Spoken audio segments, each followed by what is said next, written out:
back, Primetimers. I'm Charlie Stevens, your host, and this is Primetime VC, bringing together the best in venture capital to compete around the hottest topics in tech. Before we get started, quick ask, please subscribe to our YouTube channel. We're building it out right now, organically growing it. We hit 200 subscribers, not enough.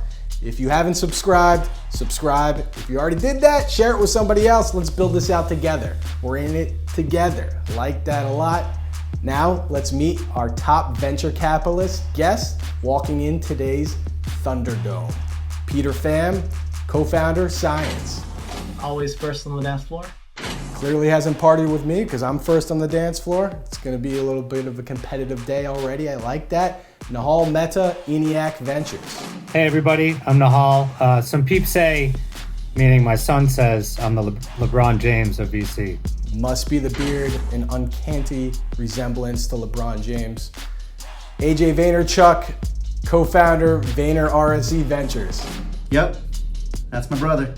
We all know the Vaynerchuck brothers, but we also all know our defending champ from episode 2, Jenny Friedman, founder, Supernode Ventures. What's up, you guys? I'm Cardi B of VC. Good to be here. Can't wait. Excited to have you back. Real champ coming through. Let's see if you can take another one. All right, here's how the show works. If you don't know, we're going to talk about the latest topics in funding, innovation, and technology news, and our panelists are going to give their take. We're going to give them points based on style, stats, and facts. The top 2 VCs with the most points move on to the finals and go head-to-head in the money round. Winner takes all, including the platform to promote whatever they like.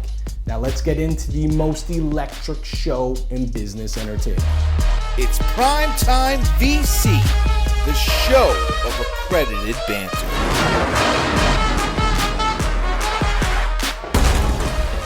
Primetime VC is supported by First Republic Bank, banking built for innovators. TriNet, expertly human HR solutions. Brex, scale your business faster with Brex. Cash management and corporate cards for your team in 10 minutes or less. Use our link in the show description to sign up today. E2 Generations. We solve problems that live on Excel. First in.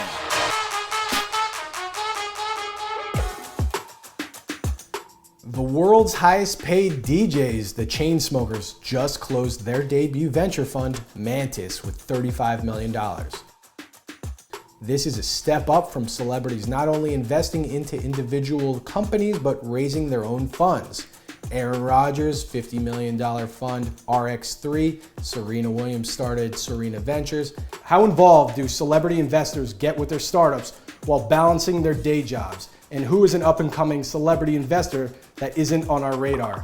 AJ, kick us off. Sure. So I think when it comes to celebrities, you're going to see a wide range of involvement. I think some, believe it or not, are extremely involved. I think in general, public figures are a little bit underestimated when it comes to their knowledge and their passion for the space. And so I know plenty of celebrity investors that are extremely active, extremely knowledgeable, and extremely passionate.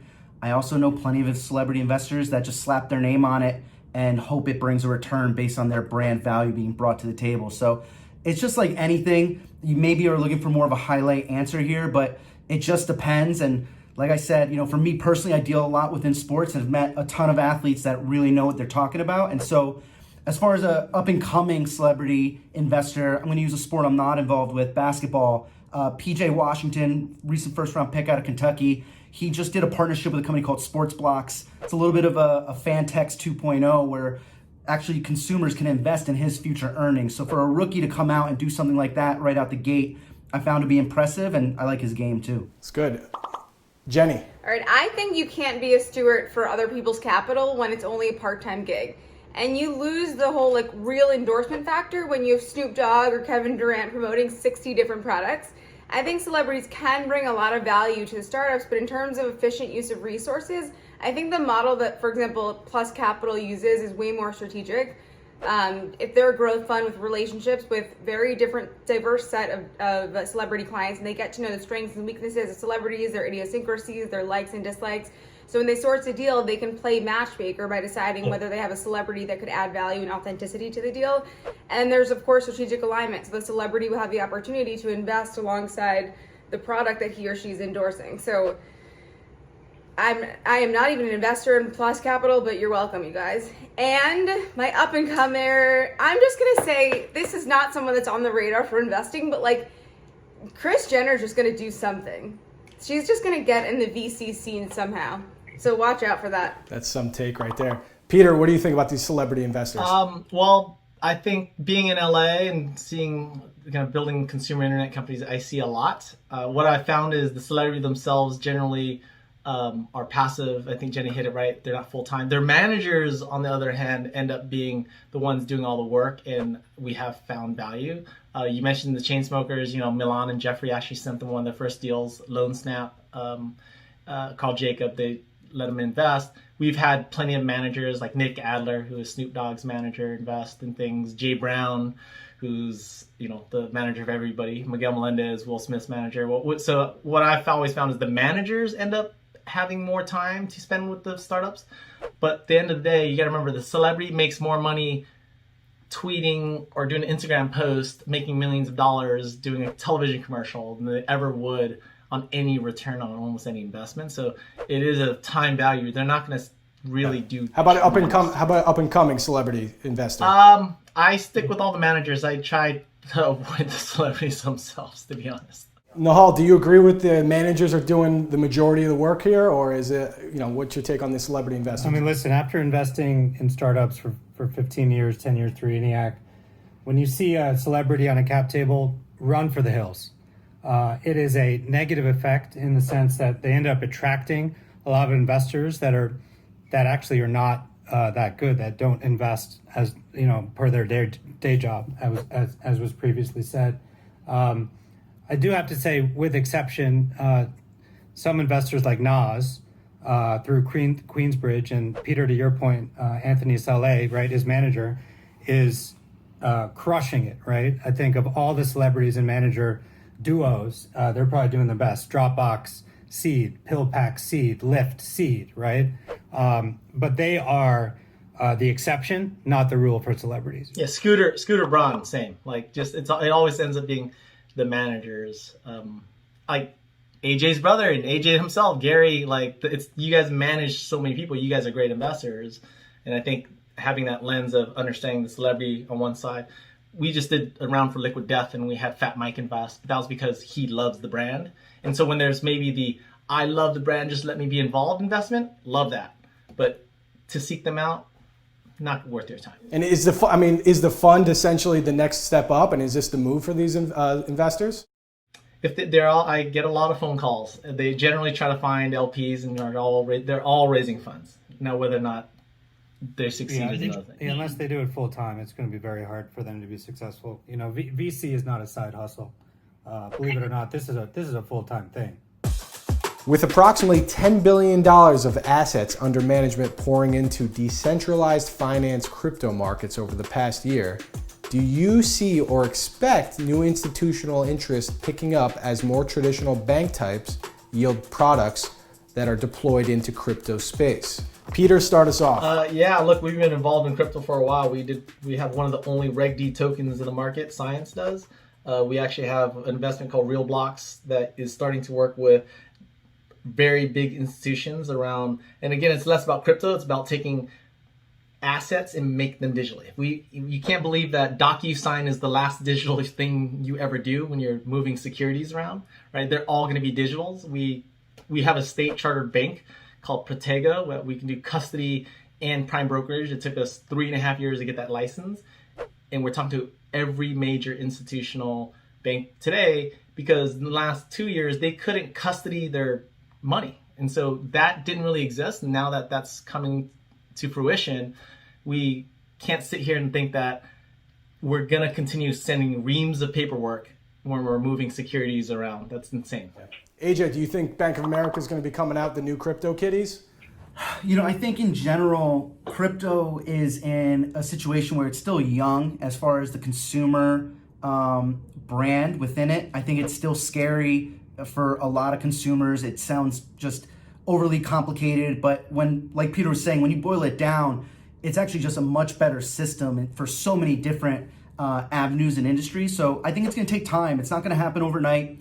I think, when when Bitcoin in particular had a big spike, everybody thought the moment was now, but we see in so many other industries that it takes more time. So I don't know if the moment is now, but the train has left the station. Crypto and blockchain in general are going to drive a lot of different industries. Nihal, thoughts on the crypto? Listen, it definitely still a shiny object, but everybody wants to learn about it, figure it out. But I got 3 letters stopping this from really taking off, and that's SEC.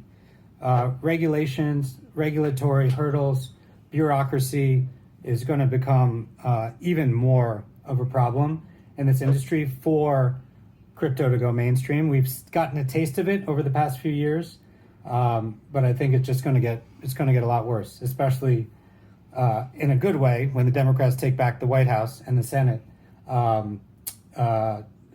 which is positive for this country and this nation. I think we're going to have more of the regulatory hurdles. Jenny, you agree with Nihal on this, or what are you thinking about the Somewhat.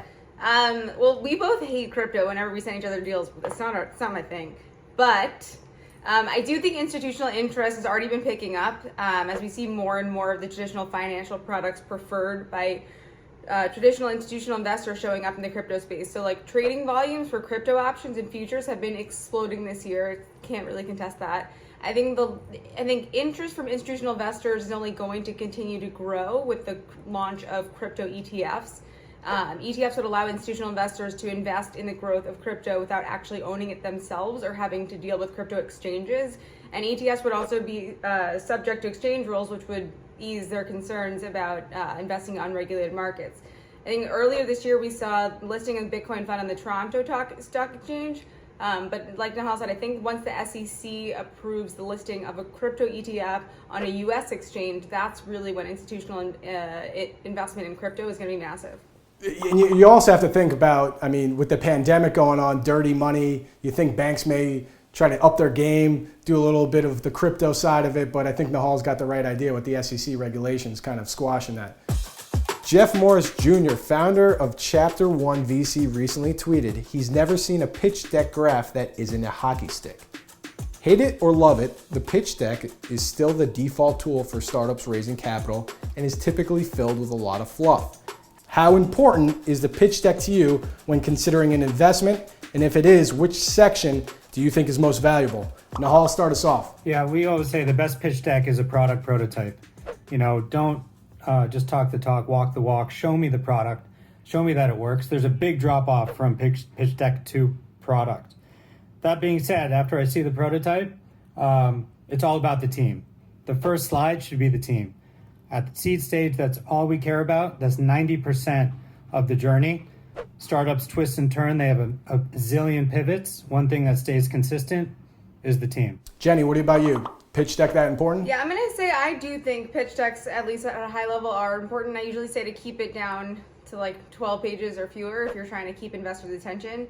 If it's a consumer company, the pitch deck is going to be a really simple indicator to reflect what type of branding we can expect from your company. As Nihal said, the team is extremely important. If there are KPIs that you have to date, if it's if you're post-launch, post-product, we like to see that.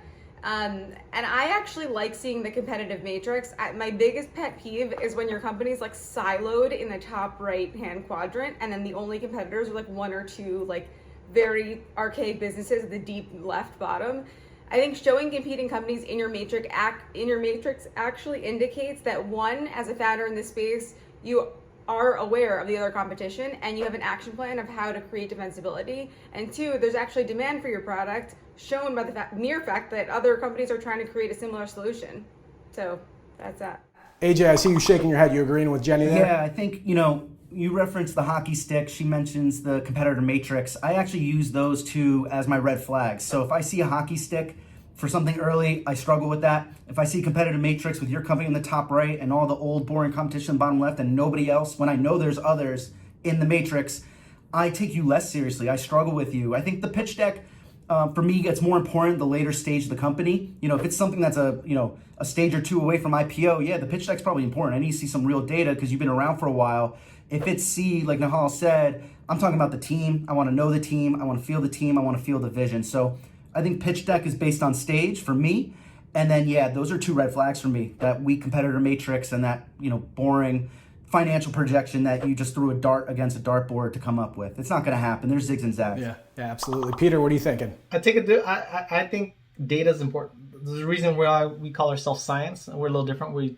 We're all consumer companies. Like the newest one, Liquid Death. It's all about numbers. So for us, it's conversion, it's retention, it is understanding if product market fit is all inside the data. Right? You'll see how much repetition, how much churn you have, and you'll understand kind of like what it is so special about the company that correlates ultimately to why the company's going to be successful. Not necessarily the top line revenue, because that can always be purchased, right? Like I can take $5 million from any one of these investors and give $4 million of it to Facebook and show you growth. But that's generally not what you're trying to build. So yes, it's really about storytelling, right? The deck for me is more about how do you tell a story, understanding that when I hand it off to Jenny or AJ or Nihal, like they're going to send it to their partners or their colleagues. And that deck has to have that message. Otherwise, you kind of get, I call it the telephone game. It's really hard. They're getting pitched 6-7 deals a day for them to remember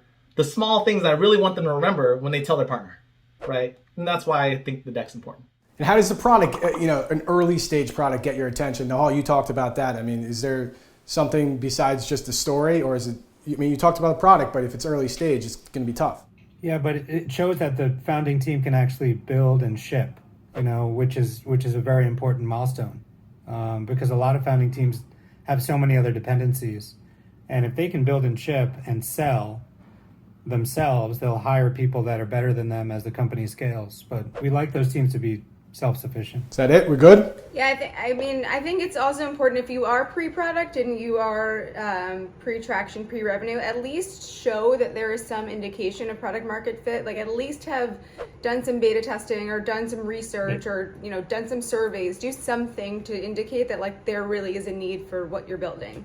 Any like that the scrappiness factor, just show us that once this reaches the market, peeps are gonna buy it. All right, good stuff all around. Peter is leading right now as we go into round 2. I think he's stealing a lot of points on the rebuttal side of it. So if you guys want to take over, maybe, be a little more aggressive, throw a little action in there. All right? Buy or sell. This is buy or sell. Our top VCs will choose if they like it and buy it or hate it and sell it. Let's go.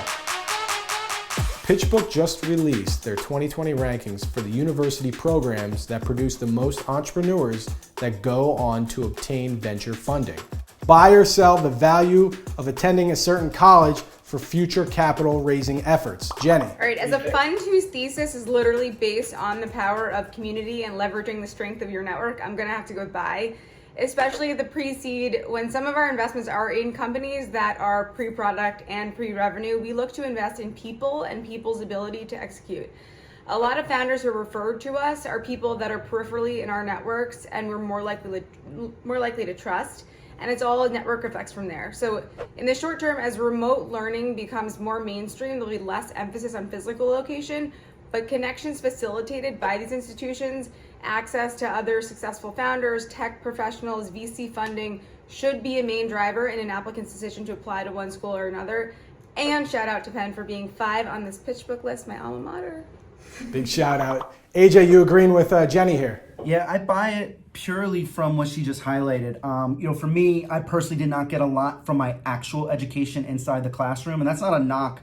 I went to Boston University, I'll say it proudly. It's not a knock, they did nothing wrong. I went in with the mindset that I didn't feel I was gonna get anything out of it, and I was really just waiting to get to entrepreneurship. But the experience I got, living independently and the people that I met, that's the key. So I think going to college is definitely a great aspect, just in terms of the network being built, the maturation that you can go through while going through that experience. I do think some of that's lost from the virtual aspect. Yes, the networking can still happen, but I do think it's tough to replace that peer-to-peer, in-person community development that happens on a college campus. Peter, are you buying as well? Sell. I think that's bullshit. I think that and so, we've been doing this for 9 years. I've never asked the question, where did you go to school? I've never looked at the resume. I don't care. And I think also that it impacts diversity and why venture in general is like a very select, no offense, Penn, but like Harvard, Stanford. Look, 68, so we have a $75 million fund that we've almost all deployed. 68% of that went to minority founders. Almost half that to black founders. I don't know where they went to school. Delane Parnell, he's raised $100 million to play Versus. Grew up in the projects of Detroit. Like, I think he did a semester at Michigan. I believe so. I've never checked. My point is, like, I think you got to spend time with founders and look for the hustle. Yes, college shows that, I think back in the days that you had an effort and that you can be studious and you had a target and that you get straight A's. But book smart, street smart, and people smart not necessarily translate to like the degree that you went to. And I think I'm moving on. I'm moving on from you, Peter. Moving on from you, Peter. Cutting you off, Peter. Cutting you off. Nihal, what are you thinking here? Listen, I agree to sell as well, but for a different reason. I mean, D&I is a very good reason. In addition to that, pre-COVID, post-COVID world, colleges are becoming more and more of a commodity. 40% of Harvard's class deferred this year at Harvard, okay? So these brands are now nowhere near as strong as they used to be in a post-COVID world. That's why I'm selling. Talent is going to be flattened and taken out of these very specific networks. And I agree with Peter. You're going to find incredible founders everywhere and anywhere. So I'm going to jump in. Peter, the point you made about the resume, I haven't looked once either, could care less. I agree with you on that front. But what I'm talking about is, from my own personal experience, I'll look at myself, my experience, the school I went to, my brother's experience. My brother went to a school called Mount Ida. Does not exist anymore. And to your point, he's super successful, right? CEO of a 9-figure company, multiple 8-figure exits himself. Awesome. His biggest regret, and where I was able to bring value in starting VaynerMedia, was the network I built at BU and the network he did not build at Mount Ida. Not one person my brother went to college with, he had that went with him for the ride, right? Whereas VaynerMedia, early employees of ours, we had a lot of BU grads that I knew and trusted. I think that's important in the early stages. So I agree. When picking an entrepreneur, I'm not worried about where you went, but I think the success of an entrepreneur, college or college-like atmospheres that can successfully build networks are important. Yeah, networking. They could have been an intern at a company. They could have had the last job. I totally agree. I went to UC Irvine. Not one person I remember from college. So yes, the person and can they build a network from where they went, and ultimately they have to be, as a great founder and CEO, they have to be able to recruit, right? Like that is your job. The concept of networks has changed also from the physical to the virtual world, right? So like pre-pandemic, the concept of that network was very physical, and now it's very different. It's very different. It's on Twitter, right? But if you guys get an email from wherever you got BU founder, and they email you and they're like, "Sup, AJ, I went to BU," I feel a responsibility to respond. I don't. If I'm being honest, I'll respond for anybody from Irvine. I personally am at fault for not having any emotion attachment to my university. That's on me, not them. But I have no. BU alum emails me, doesn't pull a single heartstring, if I'm being honest. 3D printing technology was supposed to have its coming out party back in 2012. It didn't pan out the way we thought, but VC money continues to pour in the space over the past year, $600 million in over 45 startups. Buy or sell, 3D printing finally lives up to the hype. Peter. Have you heard of desktop metal? Like, yes, I would, it's all one of those, it depends, but companies like Desktop Metal, who have completely changed manufacturing. I mean, the name implies what it does.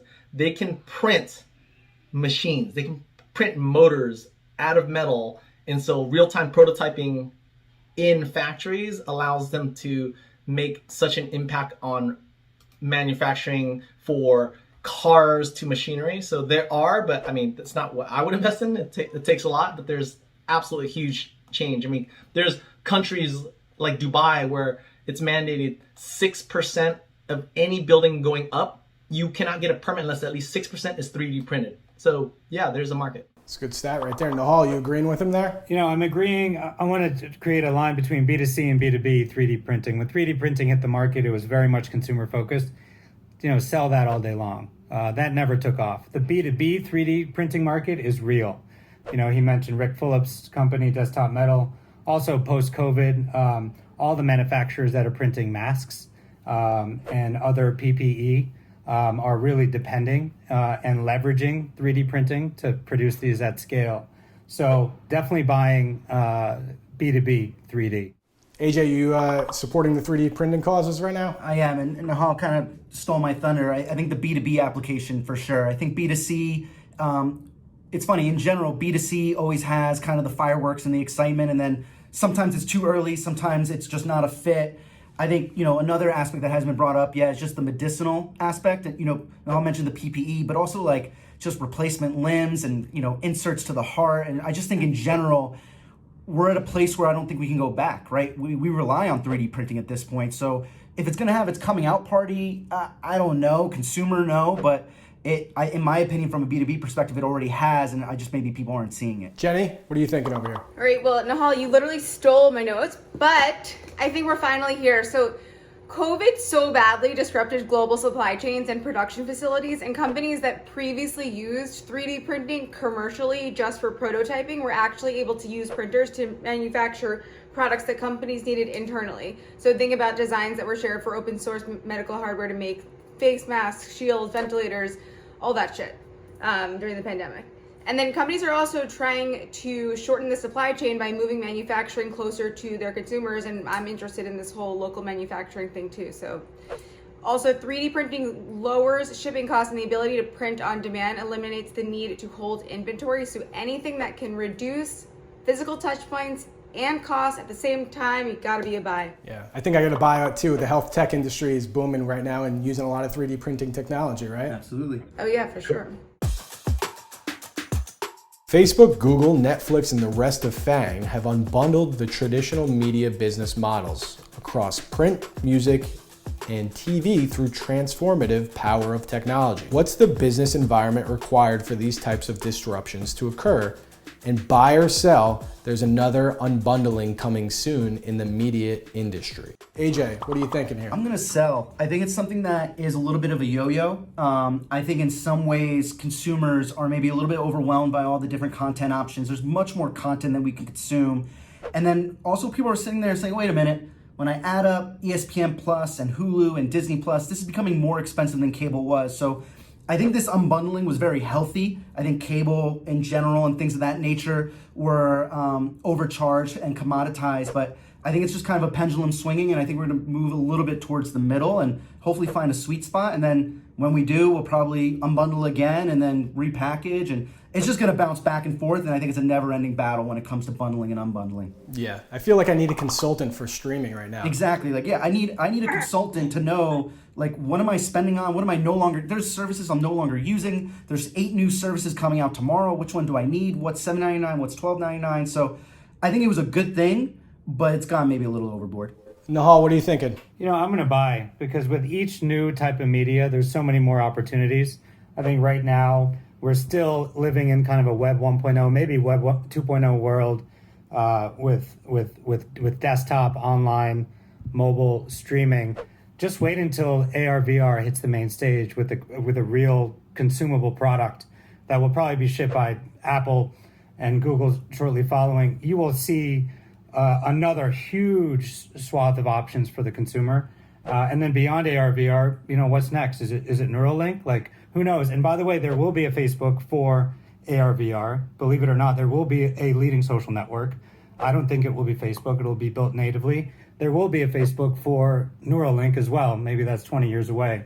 But I'm gonna buy. I think this is what tech is driven by. Every new media platform creates these amazing opportunities. Peter, buy or sell? Buy, but in a different way. I think the word media, it's really about consumption and people's willingness to pay for what they want specifically. And the transactions are so small, it's a swipe of your phone, right? And it shows up $2, $3 here. And we can look at Calm and Headspace. That's media consumption, right? Crunchyroll, That's media, right? Anime, for those that aren't watching it. We have a company called Pray.com. It's Pray Radio. It's religion that people are buying, and it's content. So what you're going to start seeing is just like the consolidation down into these other channels, not the HBOs and the Disneys of the world, but like what matters to you and you as an individual. Maybe it's subscription to the Wall Street Journal versus the Economist versus the Atlantic, right? The unbundling is more about like, what do you want to consume? Everything is now available. And with algorithms, machine learning, and AI, you're going to get presented to exactly what you want to see for your consumption versus scrolling through the endless Hulu, Netflix, Amazon Prime, HBO, which I spend 40 minutes trying to find what I want to watch for 20 minutes. Well, the most important subscription is the YouTube subscription to PrimeTime VC, so definitely subscribe to that. Jenny, what are you buying or selling? All right, can I just say this is sort of an unfair advantage because like AJ's like the media dude, but whatever. Anyway, so the saying goes like there are only two ways to make money in business. One is to bundle and the other is to unbundle. So like any way you turn it, this is a buy. I think the driver for the next unbundling / rebundling could be gaming. Reed Hastings says that he's not worried about competing with TV content providers anymore. He sees addictive games such as Fortnite as the biggest competition for eyeballs. And this summer Fortnite, I mean I don't play, but I heard this summer Fortnite hosted an event within the game where you could actually watch movies with other players at a makeshift movie theater, and you could like mute other peeps in your virtual, you don't have to hear about that chatter in the theater, which is cool. And if gaming providers decide to unbundle content with something like a pay-per-view feature, I think that's when distributors like Netflix become really vulnerable. That's right. I think it was a good take overall. I mean, I think AJ definitely took that and ended up taking the lead. So AJ, you've made it to the finals. I'll start off with that. Nihal and Jenny, slowing down a little bit towards the end, and I think we got to give it to the new guy. We got to give it to the new guy, Peter. So Peter, you're in the finals with AJ. Had 3 Verb energy bars, and it made me crazy. I'm studying. I worked hard for this. I even read the questions beforehand. I didn't even know there was questions. I took an Adderall. That's all I did. It's the liquid death. Somebody check out the ingredients of liquid death. That's an unfair advantage. It'll murder your thirst. So Charlie wanted to give you guys a chance because Nihal and I are just so good at this. So I don't care. The money round. Welcome to the money round. 2 VCs, 3 questions, winner takes all. Let's go. Spotify CEO Daniel Ek pledged $1 billion to invest in European founders focused on deep tech startups. Ek wants European companies to level up against the US to produce more unicorns. Why do you think Europe has lagged behind in developing super companies, and do you think they'll ever catch up to the US and China? AJ, start us off. I think in general, any culture, any group, any society needs leadership and needs guidance. So I think they've lacked because they haven't had something like Daniel Ek. So I think it's naive. Every leader, loses. Every leader gives up a lead. So with Daniel Ek, it's going to take more than just him and his contribution, but that's the type of activity that's going to be needed for a Europe, to create more unicorns. So I think he's taking the right step. Is it going to happen overnight? Certainly not. But as of right now, I'm not the most confident of all time in terms of what's going on globally. So anything's possible. Peter, what are you thinking here? Success and derivatives will always be from the alumni network. It started with the alumni networks of the LinkedIn, the Googles, the Facebooks, the Twitters, the Airbnbs, you name it. So yes, the alumni network from King and Supercell and Spotify, like those employees early, they go on, they make a ton of money. They might retire for a year, then they get bored and they start investing. So it will eventually, catching up is not necessarily the phrase. They will have tremendous success over time because the alumni, generally if you join a startup, it's addiction. It's addicting. That's why everybody here is still doing it. You can't get enough. And so that perpetuates more and more and more. And so yes, smart people, the alumni network, as we talked about earlier, right? Your network will want to do something else. And when you make money, you want to then invest into the next one. And that cycle over time you're seeing everywhere. Look at China. TikTok is the first social network not created in the US that is global. Think how big they are. First time ever. So of course the next one might be Europe. Okay, so both dropping gems here, both getting a lot of points. Papa, a Miami-based startup, just raised $18 million to expand its business in connecting elderly Americans with companions physically and virtually. On the flip side, Greenlight Financial, a fintech company, set up a kid-friendly debit card and raised $215 million. Startups for the elderly and middle schoolers are not your typical hyped up industries in the venture community. Which space do you see most opportunity for investment? Peter, we're gonna go back to you. Middle school, because I built consumer internet companies, and that is they're connected. They grew up digital first. They grew up understanding what a cell phone and connectivity, and so that market is going to explode even more so with homeschooling, digital, mobile. There's a lot of money to be made. AJ?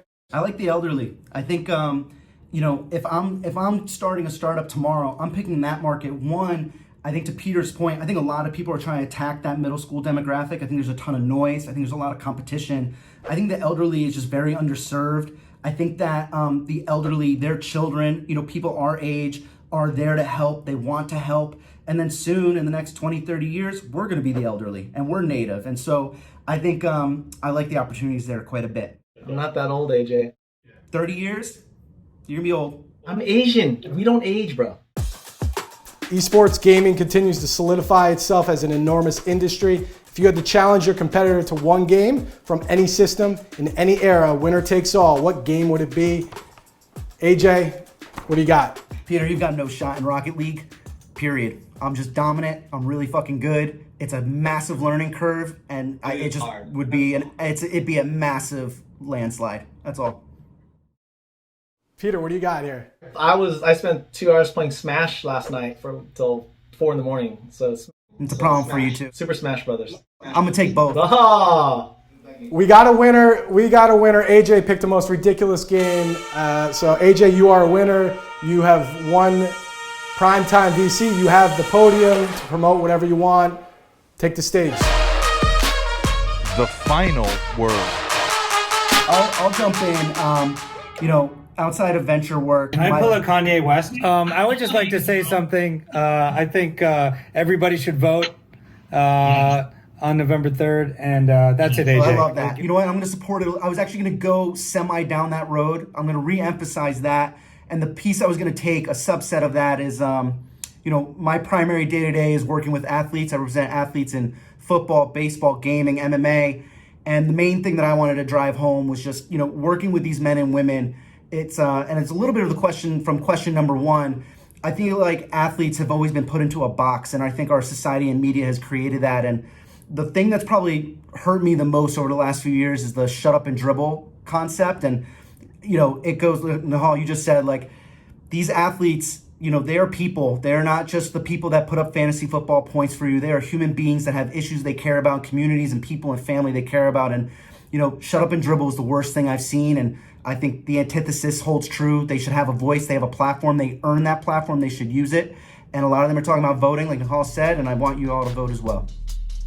Thanks again for watching PrimeTime VC, your go-to source for accredited banter, bringing together the best in venture capital to compete around the hottest topics in tech. Subscribe to the YouTube page, like, comment, share, everywhere on social media. Thank you very much. We'll see you next week.